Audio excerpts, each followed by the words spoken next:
When I was meditating for hours and sitting in my room, asking who am I, resting as awareness, I was deeply afraid of life. So the question is, are you in that same camp? And what can we do about it, realistically? If we get really real, if we strip away all these non-dual concepts, if we strip away all the videos that you've watched, what's really going on there, man? What's really going on?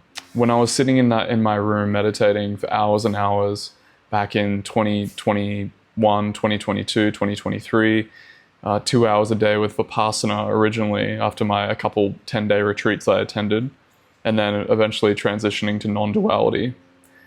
I've said before, and I'll say it again, I was experiencing a lot of emotional distress, a lot of emotional pain, going down to sit into meditation and then, focusing on who am I, where am I, what is this, and actually noticing awareness, right? Noticing the ineffable quality of presence and letting attention go into that space and just resting there silently, the silent witness. Meanwhile, the body is raging, contractions in the neck, heart, gut, you name it. Fears about life, fears about social encounters like social anxiety, coming into contact with people, fears about work, fears about what I'm going to do. And then, being in that space, listening to these teachings, being like, okay, the non-dual teachers are telling me that I just need to keep deepening in my true nature. And the message that I received was that if I do that, if I just keep waking up, everything will be taken care of. I won't need to plan. I won't need to think about my life. Everything like that, right? So there's this carrot on the stick. Okay, once I have awakening, once I wake up, then I'll be able to, everything will be taken care of and I'll be fine. And yeah, again, meanwhile, body contractions going like, you're not enough. You're not good enough. You can't go out into daily life until you have that awakening. You're not awake enough yet to do what you want to do. Such a trap, man. So fucking brutal. I spent so much time there resting as awareness, hoping that I would have this big breakthrough experience or something, and then all of my pain would just like evaporate or some horse shit like that. It is horse shit. What I know now, what I was doing in that situation was I was hiding from myself, just like I've included in this title. So I'm not trying to say that I'm like above and I'm like spiritually transcended, I know everything. I'm just talking from my lived experience that I was hiding by using non-duality.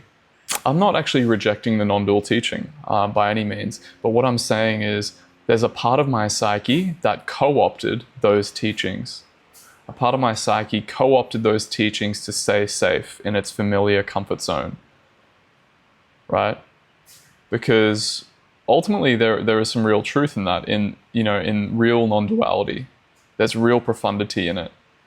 And in fact, I encourage people to continue to wake up, because ultimately that quality of presence, that ineffable quality of presence when you rest as awareness, is a powerful agent and is a radically transformative and important ingredient for true transformation of the heart.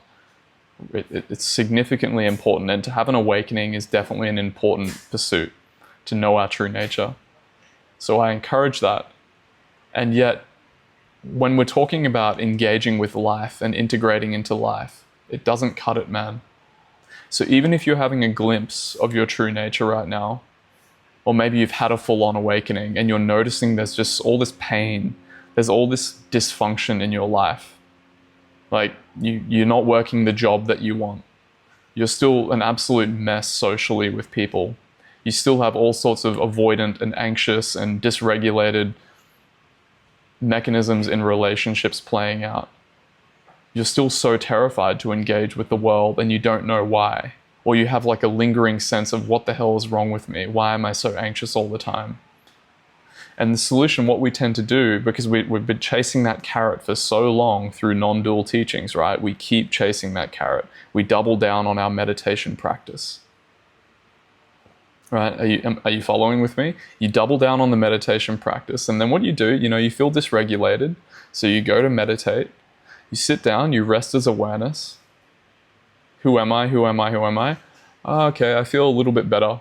And then you rest with sensation as it arises, those really intense, painful contractions, and you've gotten really good at resting with those intense, painful contractions, right? And then you tell yourself, oh yeah, okay, I'm deepening in presence. I'm noticing my true nature more and more, and I'm getting more equanimous with sensation. Which, by the way, all extremely important things. And yet there's that niggling sense in the back of your mind, like, but why? Like, why am I still suffering so much? Why haven't I been able to actually like step into the life that I want to live? And then you might have like all these non-dual doubts coming into mind, like, oh yeah, but yeah, once I have an awakening, once I deepen in presence and I just let go enough, then eventually I'll be able to live in full spontaneity, and I won't even really need to think about life or what I'm doing. And then, so yeah, and then you do that, right? You try that. You go out into daily life, you're like, okay, surrender. I'm just going to surrender to God.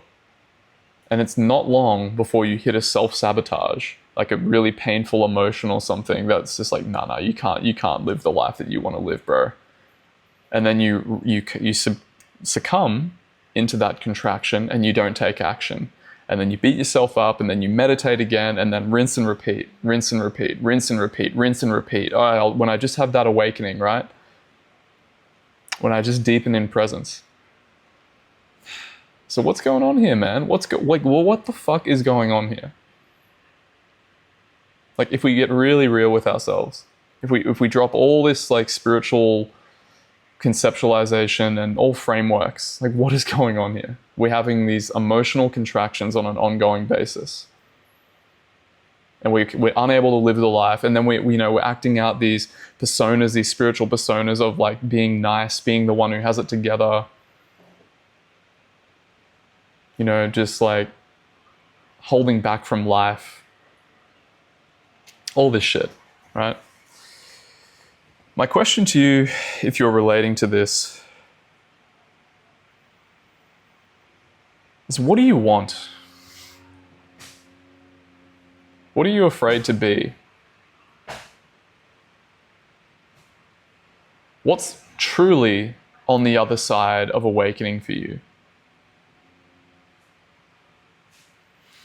I'm coming at this with a bit of a warrior attitude, because this is a fixation I had within myself, is to neglect all this stuff, to not get real with what it is that I wanted. And what you want, what you truly want, doesn't have to be grandiose. It doesn't have to be this like, oh yeah, I want to manifest this huge, beautiful life. It could be as simple as, man, I just want to feel a little bit better.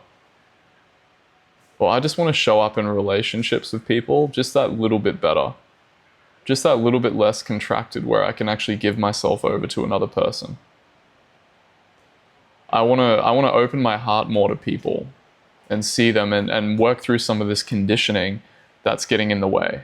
Until then, until we get real with that, we might be hiding behind these identities, like the struggling spiritual seeker who's almost had an awakening, and when he just has that awakening, then he can start living his life. Or the nice spiritual person who is really contracted and is really suffering and is a victim to life and can be with sensation, like, oh yeah, I'm with it as it arises, but then still gets held back from life. Or like the one who just can't have an awakening, right? All these identities that we can take. Are you hiding behind those identities and continuously meditating, which keeps you in safety? It's familiar. Which is preventing you from living the life that you really want to live? I don't know. Just be real with yourself. Maybe that lands in your heart somewhere. But I'll just ask, like, how many times have you come into a place of contraction and pain and suffering in your body, only to then throw in a spiritual concept like, there's no one to do anything, right? Even maybe that's firing in your mind right now, like having a doubt in the background. Well, surely there's no one to do anything. So why would I even look anywhere else other than resting as my true nature and trying to deepen in presence? Or, you know, life will take care of itself. You know, I don't need to set boundaries with people. I don't need to earn money. Life will just take care of itself, and there's nothing that I need to do, the separate self, to engage with life. And so we lean on these spiritual concepts and don't do the unconscious repression work and rebalancing of our nervous system to then get under all of this conditioning that is making us self-sabotage and lead lives that we don't want to live. And then we'll keep surrendering into that. That's what we'll surrender into, right? When we do the whole there's no one to do anything thing, we'll then surrender into that. And we'll meet these emotional blocks and then surrender into them, and then they will manifest themselves in the world until we actually look at the repressed emotions and the unconscious to liberate that, to step into something different, to step into something more empowering by looking and making the unconscious conscious and then leaning into something better. Or until we acknowledge that awakening isn't giving us the thing that we actually want, when we really ask that, and we don't learn the foundational nervous system regulation skills that we skipped over in order to have this huge breakthrough awakening, which will then fix and heal all of our trauma, right? How's that going for us though? Until we actually turn and look into the emotion body, until we heal the nervous system, until we actually take that on as a serious, earnest pursuit rather than doubling down and doubling down and doubling down on meditation, non-dual teachings, psychedelics, watching YouTube videos on non-duality, doubting ourselves, and then going into these cyclic loops of self-flagellation. Okay, let's stop that train. Can we give ourselves permission to stop that train just for a little bit and to turn inward and look at these dark places that we've been avoiding and to really slow down and feel, what is it that makes me keep self-sabotaging? What is it that makes me not able to express anger? What is it that makes me feel like I'm not worthy? Why do I suck with relationships? Why can't I just open my heart more? And really look in these places and not just noticing it like emotion coming and going, just as like a painful contraction arises, we feel the painful contraction and we just be with that painful contraction and we think that's enough, when meanwhile there's a whole network underneath that painful contraction of self-sabotaging beliefs, painful memories, and pain body activations, right? The body keeps the score. We have to look at these places. We have to be more active and do shadow work with these places. Yes, we need to deepen in presence. Yes, we need to keep waking up. You know, I'm all about balance. We need to balance emotional integration, really deep and meaningful emotional integration that isn't just surface level shit. We need to get right into the roots and heal and integrate these lost and forgotten parts. Then we also need to deepen in presence to realize our true nature, to hold this whole show not so heavily. And we also need to incline the mind toward something better and learn the nervous system regulation skills so that we can stop avoiding the BS and really just start to live the life that we want, balanced with insight, rather than just like this whole manifestation thing. And it doesn't have to be grandiose, you know, it doesn't have to be this huge grandiose thing that we're pursuing, like this crazy pipe dream, like Tony Robbins style or anything like that, where we're just overstretching our nervous system's capacity for where we're at in our lives.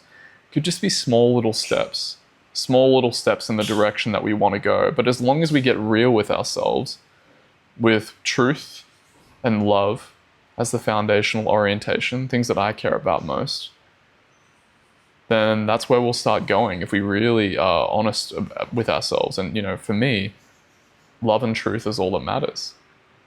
So why are we lying to ourselves by continuously resting as awareness and having these deep bodily painful contractions and just doubling down on that resting as awareness process without realizing that, hey, you know what? I actually want something different here.